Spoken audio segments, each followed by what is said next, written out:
आप में हिम्मत है तो ये बताओ, इसे कट करने के बाद ब्रेड निकलेगा या साबुन?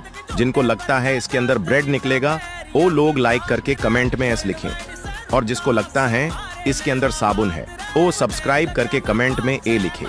चलो काट कर देखते हैं किसका जवाब सही है। वैसे दोस्तों, बड़े बड़े सेलिब्रिटी को सभी लोग लाइक करते हैं।